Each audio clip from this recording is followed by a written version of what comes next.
Hola clases, ¿qué tal? Bienvenidos, Namaste, a una nueva videoclase de FOL. Bueno, en las dos videoclases anteriores comenzamos a ver los factores de riesgo relacionados con las condiciones medioambientales. Recordad que dentro de las condiciones medioambientales existían agentes físicos, agentes químicos y agentes biológicos. El primero de ellos, los agentes físicos, ya los hemos visto en su integridad en las dos videoclases pasadas, cuando vimos los riesgos a los que el trabajador se puede ver expuesto, relacionado con el ruido, con la iluminación, con las radiaciones, con la vibración o con las temperaturas altas o bajas, temperaturas altas que ya comienzan a ver, ¿vale? En esta videoclase de hoy vamos a terminar con los factores de riesgo medioambientales viendo agentes químicos y agentes biológicos. Estos últimos, pues ya sabéis que lamentablemente pues están muy presentes en nuestra vida por cierto bichito un poco hijo de puta, ¿vale? Que nos está haciendo la vida un poquito difícil. Así que nada, vamos allá. El primero de los agentes contaminantes que vamos a ver hoy son los agentes químicos. El libro, de manera lamentable, no da una definición de en qué consisten, pero para eso estoy yo, ¿vale? Para eso os la doy. Los contaminantes o los agentes químicos vendrían a ser sustancias, ya sean orgánicas o inorgánicas, de origen natural o de origen artificial o sintético, que pueden estar presentes en el ambiente de trabajo, podemos entrar en contacto con ellas y nos pueden causar un efecto nocivo, pueden causar, por lo tanto, daños a la salud. ¿De qué depende de ese daño? Bueno, pues depende de muchos factores. Depende de la propia resistencia natural de nuestro cuerpo a ese contaminante, depende de lo tóxico o inocuo que sea dicho contaminante, de la vía de entrada a nuestro cuerpo, de cuánta cantidad entra en contacto con nosotros, etc. En cuanto a la forma, la presencia que tienen estos contaminantes en el medio ambiente puede ser de tres tipos, eso sí que está en el libro, ¿vale? Pueden presentarse bien en forma de sólidos, ¿vale? Como por ejemplo los polvos, como por ejemplo una sustancia como la harina, ¿vale? No estoy diciendo que la harina sea un contaminante químico, pero me entendéis, ¿verdad? Es decir, hay contaminantes químicos que tienen un carácter sólido, que parecen harina, pero que no lo son. También nos los podemos encontrar en forma sólida, aunque en el aire, bajo la forma, por ejemplo, de humos o de polvos o fibras en suspensión. En segundo lugar, tenemos contaminantes químicos que se presentan en forma líquida. Por ejemplo, pensad en una botella de lejía.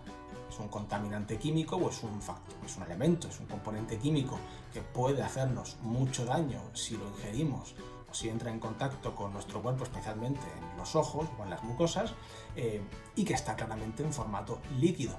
Pero también nos podemos encontrar con ciertos líquidos que están presentes también en el aire. Por ejemplo, lo que sucede con las nieblas o lo que sucede con los aerosoles. Y finalmente nos podemos encontrar, lógicamente también, con contaminantes de tipo gaseoso.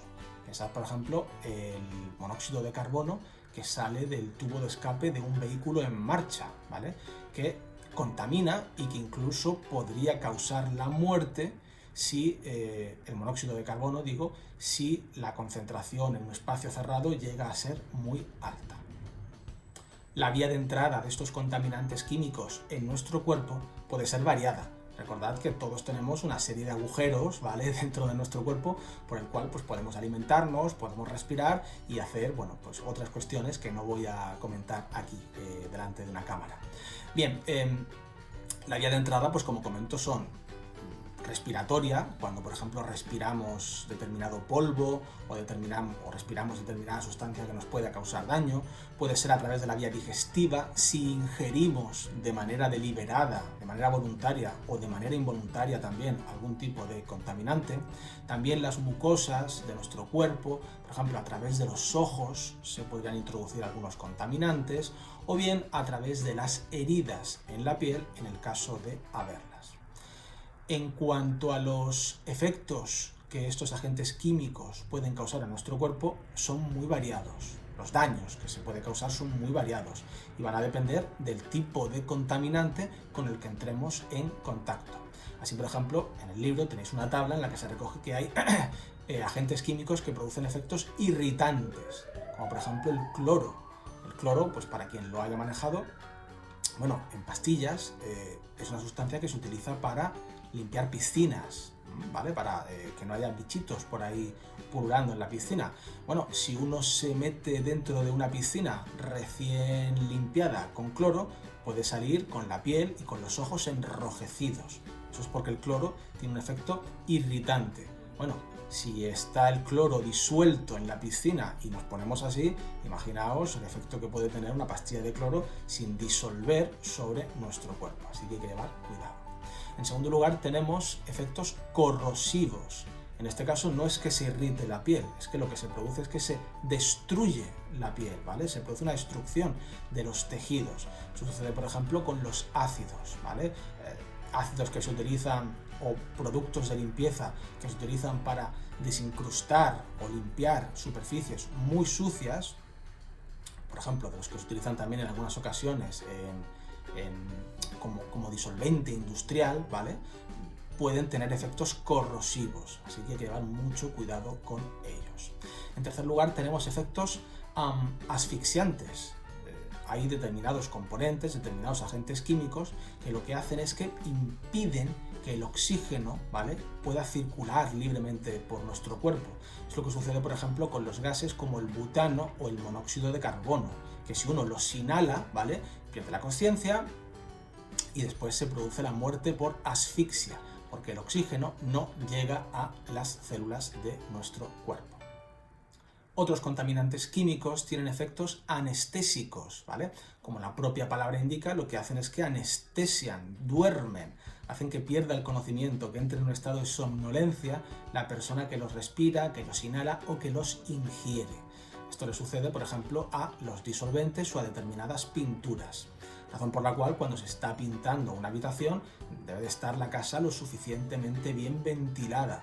No digo que uno se ponga a pintar uno en su casa y de repente tenga que perder el conocimiento, pero en habitaciones cerradas, en el que haya mucho disolvente o mucha pintura, esa posibilidad no hay que excluirla, no hay que descartarla, sobre todo si no está suficientemente ventilada, como digo. También hay contaminantes químicos que tienen efectos sensibilizadores, que producen reacciones alérgicas en los ojos o en la piel, ¿vale? O por ejemplo, gente que es alérgica al serrín. En el libro se recoge como polvo de madera, o al polen, ¿vale? Ya sabéis que estamos finalizando, no sé si finalizando, o en plena primavera o ya acercándonos al verano. Es que como hace tanto calor, a mí lo de decir que esto es primavera se me hace un poco raro, pero bueno, el polen, ¿vale? Mucha gente lo pasa fatal y le produce unas reacciones terroríficas. Luego también tenemos contaminantes, agentes químicos que producen efectos cancerígenos o mutagénicos, ¿vale? Que causan cáncer a largo plazo o provocan alteraciones en la estructura molecular de nuestro cuerpo. Esto le sucede, por ejemplo, a elementos como el benceno, el cadmio o el plomo. Finalmente, tenemos otros agentes químicos que causan efectos neumoconióticos o que se denominan directamente neumoconióticos. ¿Por qué? Bueno, pues porque lo que hacen es que se depositan en los pulmones, causando de ese modo daños o problemas respiratorios, pudiendo incluso causar la muerte. Uno de los ejemplos más significativos de neumoconióticos es el amianto. El amianto es un material ignífugo, significa que no prende, que no se quema o que le cuesta mucho arder. El amianto se ha utilizado durante muchas décadas, durante muchos años, como un revestimiento para evitar que los edificios, el fuego pasase de una habitación a otra, con lo cual es un material de puta madre, pero tiene un problema fundamental, y es que si el amianto se respira, ¿vale?, se aloja en los pulmones, causando, como digo, problemas respiratorios, con lo cual, por un lado, te salvo la vida impidiendo que tu piso se queme o impidiendo que los guantes que están amiantados prendan y puedas manejar con ellos ollas o materiales que quemen mucho, que eso está guay, pero por otro lado te mato, ¿vale? Causándote problemas respiratorios. Así que nada, lamentablemente, bueno, pues cuando algo parece muy bueno, ¿verdad?, a veces es que no lo es tanto. Bueno, y finalmente tenemos contaminantes químicos que producen efectos sistémicos, ¿vale? Porque no afectan únicamente a uno o varios órganos, sino que afectan de manera general, de manera global, a todo nuestro cuerpo. Esto le sucede al mercurio y le sucede también al magnesio. Con respecto al mercurio, quiero comentar una curiosidad, ¿vale? Es que, bueno, los termómetros de mercurio hoy en día están prohibidos y los hemos sustituido pues, por termómetros digitales o por otros que se parecen que son de cadmio, ¿vale? Pues si alguno alguna vez ha jugado con mercurio o ha jugado con un termómetro de mercurio, se le ha roto en las manos y se ha puesto a tocar esa sustancia que básicamente es líquida pero que no nos moja, ¿vale? Y está preocupado que no pasa nada, es decir, el mercurio uno lo puede tocar, no tiene toxicidad apenas, el problema es inhalar el vapor que sale del mercurio, ¿vale? Cuando este alcanza determinadas temperaturas, eso sí que es muy peligroso. En cuanto a las medidas de prevención y protección frente a los agentes y contaminantes químicos, son las que ya conocemos. En primer lugar, recurrir a una adecuada higiene industrial, actuando sobre el foco del riesgo, sustituyendo los contaminantes por otros productos más inocuos, realizar mediciones periódicas y recogida de muestras para evaluar los riesgos, adoptar una ventilación general o localizada, aislar o alejar a los trabajadores de los focos contaminantes, reducir el tiempo de exposición al contaminante, proporcionar a los trabajadores una adecuada formación e información, instruirles en el uso de EPIs adecuados, además de proporcionárselos, y etiquetar los productos contaminantes adecuadamente. Finalmente, para terminar con los agentes y contaminantes químicos, me gustaría señalar que las empresas tienen una obligación de etiquetar sus productos, indicando el nivel de riesgo o el tipo de efecto perjudicial, pernicioso, dañino para la salud que esos contaminantes pueden ocasionar. Si os fijáis en la pantalla tenéis una serie de pictogramas. En la parte superior tenéis los pictogramas, los dibujitos, ¿vale?, que se utilizaban hasta el año 2016. Y en la mitad inferior pues tenéis los pictogramas que se utilizan desde el año 2016. Los que ya no se utilizan y que si lo seguís viendo en alguna botella es porque las empresas pues no se han enterado, tienen una forma cuadrada con un borde negro y un color naranja en el interior, mientras que los nuevos tienen forma de rombo o de diamante con un borde rojo y el interior es blanco, siendo el color del diseño, el color del dibujo en su interior negro. De izquierda a derecha tendríamos, en primer lugar, contaminantes químicos que tienen efectos explosivos. En segundo lugar, tendríamos contaminantes que tienen efecto comburente. En tercer lugar, aquellos que serían inflamables. En cuarto lugar, aquellos que causan efectos tóxicos, ya sea sobre la piel, ya sea sobre los ojos o de carácter respiratorio, aquellos que denotan toxicidad aguda. A continuación, en quinto lugar, tendríamos aquellos que causan efectos corrosivos, tanto sobre los metales como sobre la piel. En sexto lugar, aquellos que tienen efectos sobre el medio ambiente, y además se han añadido en la línea inferior 3 nuevos con respecto a los que existían hasta el año 2016, que serían aquellos contaminantes que tienen gases comprimidos, un segundo signo o un segundo pictograma en esta línea denominado signo de exclamación de advertencia porque el producto puede ser tóxico, y finalmente el que se denomina peligro para la salud porque puede tener efectos cancerígenos o mutagénicos, es decir, que puede causar cánceres o puede mutar nuestro cuerpo. El segundo y último de los factores de riesgo que vamos a ver hoy son los agentes o contaminantes biológicos. Es difícil dar una definición de los mismos, dado que son un grupo de contaminantes muy variado, ¿vale?, cada uno con sus propias particularidades. El libro, bueno, pues da una pequeña definición indicando que son microorganismos, ¿vale?, que se pueden encontrar en la naturaleza de muy diferente tipo, pues por ejemplo virus, bacterias, hongos, protozoos o gusanos. Bueno, algunos de ellos son visibles a simple vista, uno los puede ver, ¿vale? Por ejemplo, los gusanitos y los bichitos que nos podemos encontrar por la calle. Pero otros no se pueden ver, otros únicamente se pueden ver cuando los exponemos ante un microscopio, de lo contrario es imposible. Estos microorganismos pueden entrar en nuestro cuerpo de muy diversa manera. Al igual que sucedía con los contaminantes químicos, pueden introducirse a través de la nariz, a través de las vías respiratorias, pueden introducirse a través de nuestra boca, si los ingerimos, si los masticamos, pueden llegar a nuestro cuerpo a través de los ojos, pueden llegar a través de las heridas, pueden penetrar incluso a través de la piel. Existen, como digo, diversas formas de entrada, ¿vale? Razón por la cual hay que protegerse de ellos, especialmente si son peligrosos. Y además cabe señalar que, bueno, quizás vosotros, alumnos de interacción social, alumnos de mediación comunicativa y alumnos de animación sociodeportiva, no os vais a ver expuestos en vuestro trabajo a más contaminantes biológicos de los que os podéis ver expuestos, por ejemplo, en vuestra propia casa o en la calle. ¿Quiénes tienen que tomar especiales medidas frente a estos riesgos? Bueno, pues el personal que trabaja en laboratorio y muy especialmente también gente que trabaje con animales, ya sea en granjas, ya sea en clínicas veterinarias o ya sea en otra clase de establecimientos. No todos los agentes biológicos son iguales ni suponen el mismo peligro para la salud. Existen virus, bacterias, hongos, como he comentado antes, y algunos de ellos incluso tienen efectos beneficiosos para nuestro cuerpo. Por ejemplo, hay determinados quesos y determinados yogures que se elaboran mediante la utilización de bacterias y también nos ayudan dentro de nuestro cuerpo tener cierta flora bacteriana, ¿vale?, para facilitarnos hacer la digestión. Hace unos años la Unión Europea elaboró un listado, reguló los agentes biológicos y los clasificó con una clasificación que iba del grupo 1 al grupo 4, siendo los del grupo 1, los agentes biológicos del grupo 1, los más inocuos, los más inofensivos, y los del grupo 4, pues la crème de la crème, ¿vale?, los más peligrosos y los más potencialmente letales. Esta clasificación sería la siguiente.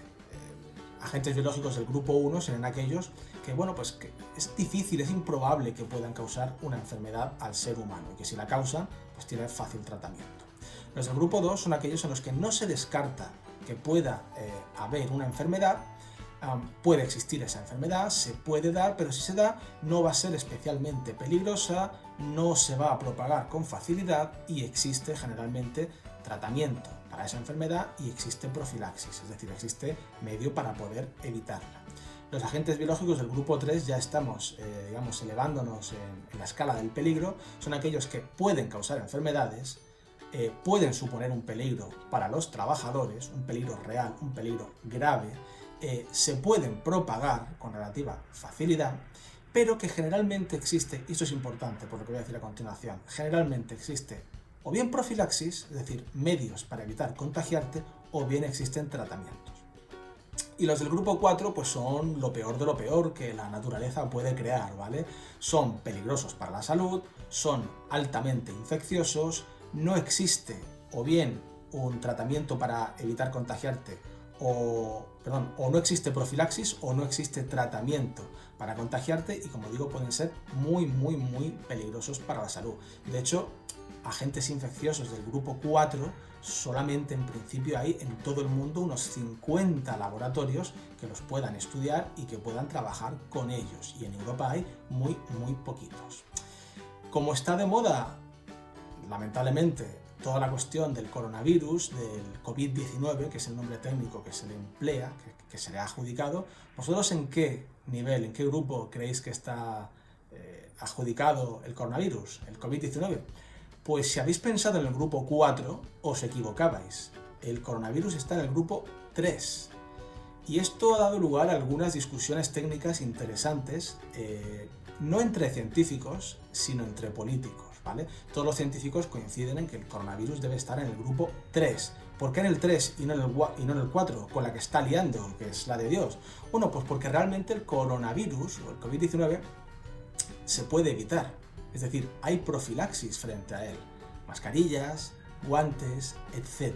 Y aunque realmente no existe vacuna y no existe un tratamiento generalmente eficaz contra él y la gente muere, lo cierto es que sí que es fácilmente evitable.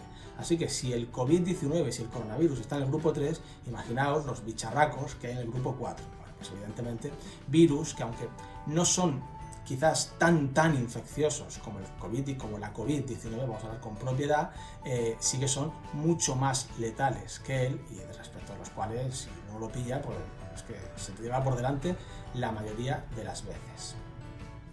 Finalmente, en cuanto a las medidas de prevención y protección frente a los agentes biológicos, a modo de resumen, comentar las siguientes. En primer lugar, una adecuada medicina en el trabajo, es decir, proporcionar vacunas, si es que las hay, frente a dichos agentes biológicos, o bien realizar reconocimientos médicos cuando sea necesario.